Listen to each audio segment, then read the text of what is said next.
Aaradhya, welcome back to the channel.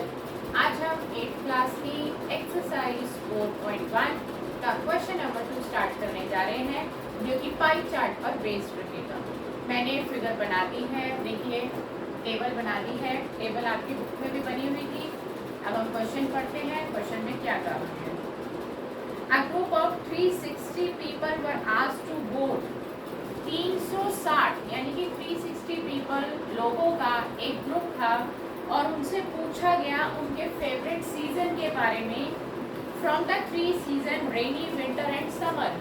Total 3 option दिए गए लोगों को, रेनी, विंटर एंड समर, और उसमें से उनके फेवरेट सीजन के बारे में पूछा गया कि उनका फेवरेट सीजन कौन सा है, जिसका डेटा हमारे सामने निकल कर आया है। राइट साइड में आप देखिएगा एक टेबल बनी हुई है, जो कि मैंने बोर्ड पर भी बना दी है। समर सीजन को 90 वोट्स डले, रेनी सीजन को 120 वोट्स डले एंड विंटर सीजन को 150 वोट्स डले। अब हम इसका फर्स्ट पार्ट पढ़ते हैं। विच season got the most votes? किस सीजन को सबसे ज्यादा वोट डले? बहुत ही सिंपल सा पार्ट है ये। देखिए आप चेक करेंगे तो 150 इज द ग्रेटेस्ट नंबर, तो विंटर सीजन को सबसे ज्यादा वोट पड़ेगा। फर्स्ट पार्ट का आंसर दे देंगे, winter season got the most votes. ठीक है, ये यहीं पे हमारा फर्स्ट पार्ट खत्म हो जाता है। Winter season got the most मतलब सबसे ज्यादा वोट मिले। फर्स्ट पार्ट खत्म। सेकेंड पार्ट पर चलते हैं। Find the central angle of each sector. हम अब एक नई चीज सीखने जा रहे हैं, सेंट्रल एंगल कैसे निकाला जाता है। क्वेश्चन में बोला भी गया है कि सेंट्रल एंगल निकालिए, और पाई चार्ट बनाने के लिए भी हमें सेंट्रल एंगल की जरूरत पड़ती है। तो हम सीखते हैं सेंट्रल एंगल कैसे निकाला जाता है। हमें पहले ही बता दिया गया था कि टोटल जितने लोगों का सर्वे किया गया वो 360 थे, यानी कि तीनों का सम 360 आएगा। 360 लोगों का सर्वे किया गया। मैंने यहाँ पर एक एक्स्ट्रा कॉलम बनाया है, जो कि आपकी बुक में नहीं है सेंट्रल एंगल का, क्योंकि क्वेश्चन में डिमांड थी सेंट्रल एंगल निकालने की, तो हम सेकंड पार्ट यहाँ कर रहे हैं टेबल के अंदर। सेंट्रल एंगल जिसका हमें निकालना हो, ध्यान से सुनिए, जिस नंबर का हमें सेंट्रल एंगल निकालना हो उसको हम न्यूमरेटर में रखते हैं। अपॉन में जो डिनोमिनेटर आता है वो टोटल आता है। 360 लोगों का सर्वे किया गया तो टोटल नीचे आएगा, और कंप्लीट एंगल हमारा 360 का होता है, उससे हम मल्टीप्लाई करेंगे। बाई चांस की बात है कि हमारे ये दो नंबर सेम आ जाए, ऐसा कोई ज़रूरी नहीं कि हर क्वेश्चन में ये नंबर सेम आएंगे। टोटल जो है वो चेंज हो सकता है, क्वेश्चन टू क्वेश्चन वेरी कर सकता है। ठीक है, ये तो आपकी फिक्स वैल्यू है, 360 रहेगी सेंट्रल एंगल निकालते वक्त। ये चेंज हो सकता है, फिलहाल इस क्वेश्चन में सेम है। 360 से 360 कैंसिल कर दीजिए और आपका बच गया 90 डिग्री का सेंट्रल एंगल आ गया। सिमिलरली इन दिस केस 120 आप ऊपर रखेंगे, टोटल ये वाला 360 आप नीचे लिखेंगे, इनटू कंप्लीट एंगल 360 का होता है तो वो यहाँ आएगा। 360 से 360 आप कैंसिल कर देंगे और ये आपका 120 आ जाएगा।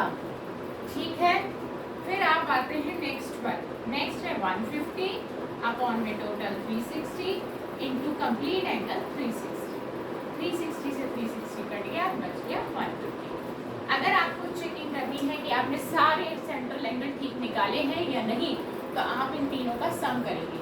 इन तीनों का सम 360 आना चाहिए। एक क्वेश्चन के अंदर आप जितने भी सेंट्रल एंगल निकालेंगे, सभी के सभी सेंट्रल एंगल निकालने पर उनका सम 360 आना चाहिए।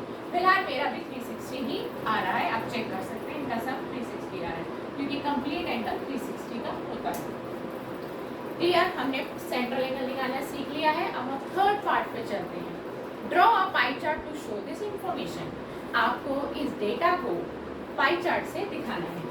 पाई चार्ट का मतलब सर्कुलर ग्राफ होता है, यानी कि सर्कल से रिप्रेजेंट करना है। मैंने ऑलरेडी एक सर्कल ड्रॉ कर दिया है बोर्ड पर। आप कंपास का इस्तेमाल करके कितनी भी रेडियस का कन्वीनियंट रेडियस लेकर आप एक सर्कल ड्रॉ करेंगे। रेडियस के लिए कोई रिस्ट्रिक्शन नहीं है। एक कह सकते हैं कि एक नॉर्मल साइज का आप सर्कल ड्रॉ कर लेंगे, ना ही वो टू लार्ज हो ना ही टू स्मॉल हो, बीच का हो, ताकि उसकी विजिबिलिटी टीचर के सामने अच्छी रहे। ठीक है, जिस तरह से मैंने एक सर्कल ड्रॉ कर लिया है। आपने सेंटर पॉइंट आपको भी मिल जाएगा, सेंटर, ठीक है, ये सेंटर मिल गया है हमें यहाँ से सीधी एक रेडियस ड्रॉ कर देंगे बिल्कुल स्ट्रेट। अभी मैं स्केल का इस्तेमाल नहीं कर रही हूँ, स्केल और डी का मैं आपको रफली बता रही हूँ। मैंने ये रेडियस ड्रॉ कर दी, क्लियर, आप भी कर देंगे।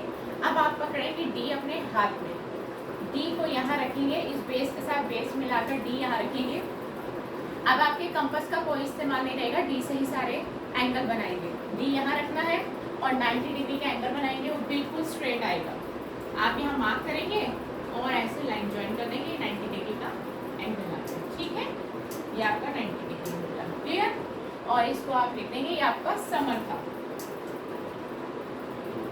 सेंट्रल एंगल के अकॉर्डिंग आप बना रहे हैं, आप इसके अकॉर्डिंग नहीं बना रहे, क्योंकि बाई चांस इस क्वेश्चन में बोर्ड्स और सेंट्रल एंगल बिल्कुल सेम वैल्यूज आ रही है, बट हम पाई चार्ट सेंट्रल एंगल को देखकर बनाते हैं। अब आपने फिर से डी पकड़ना है और डी अब यहाँ रखना है। आपने थोड़ा घुमा लेना अपनी कॉपी को और डी यहाँ पर इस बेस पे रखेंगे, चाहे इस बेस पे रख के उल्टा कर लो, चाहे यहाँ रख लो, कहीं पे भी रख लो, बट ये तो बन चुका, या तो इस डायरेक्शन में बनेगा या इस डायरेक्शन में। अब आपने बनाना है 120, राइट। 120 हम अंदाजे से ले लेते हैं, ऑब्ट्यूज एंगल है कुछ ऐसा, यहाँ तक बनेगा और इसको हम ज्वाइन कर देते हैं। क्योंकि मेरे पास डी नहीं है, मैं रफली आपको बना के दिखा रही हूँ, डॉट यहाँ लगा लेते हैं, ये 120 हो गया, ठीक है। थोड़ा सा बड़ा ही लग रहा है, चलिए एक मिनट यहाँ कर लेते हैं, ये आपका 120 हो गया, क्लियर। आप मैं यहाँ लिख देती हूँ, ये 90 है, ये 120, ठीक है। आप डी रख के बनाएंगे तो आपका एग्जैक्ट बनेगा, मैंने आपको सिर्फ रफली एक डायग्राम बना के दिखाया है। ये 120 आपका रेनी है, आप यहाँ लिख देंगे रेनी, क्लियर। अब जो बच गया लास्ट आखिरी एंगल आपको बनाने की जरूरत नहीं है, डी का इस्तेमाल करने की जरूरत नहीं, जो बचा हुआ है ऑटोमेटिकली वो 150 का ही आएगा। अगर आप चेक करना चाहते हैं तो डी रखकर चेक कर सकते हैं, आप डी यहाँ पे रखिए और चेक करिए, आपका 150 का ही बन रहा होगा। अगर नहीं बन रहा होगा तो आप चेकिंग करेंगे आपने कहाँ गलती कर दिया एंगल बनाने में, आपको रीचेक करना पड़ेगा पूरा पाई चार्ट। अगर बिल्कुल एक्यूरेट बनाया होगा तो बचा हुआ एंगल, आखिरी एंगल हमेशा उतने का ही आएगा जितना बचा है, यानी कि 150 का। और ये था आपका विंटर, ठीक है। और ये आपका पाई चार्ट बनके तैयार हो गया। आप ऊपर हेडिंग दे देंगे पाई चार्ट। तो पाई चार्ट का मतलब आप अपनी इंफॉर्मेशन को, अपने डेटा को सर्कुलर ग्राफी के थ्रू शो कर रहे हो, and this is called pie chart. तो इसी पाई चार्ट के साथ हमारा क्वेश्चन यही खत्म होता है। नेक्स्ट क्लास में हम एक नए क्वेश्चन के साथ आपसे फिर मिलेंगे। अपना बहुत अच्छे से ध्यान रखिए। Good bye friends.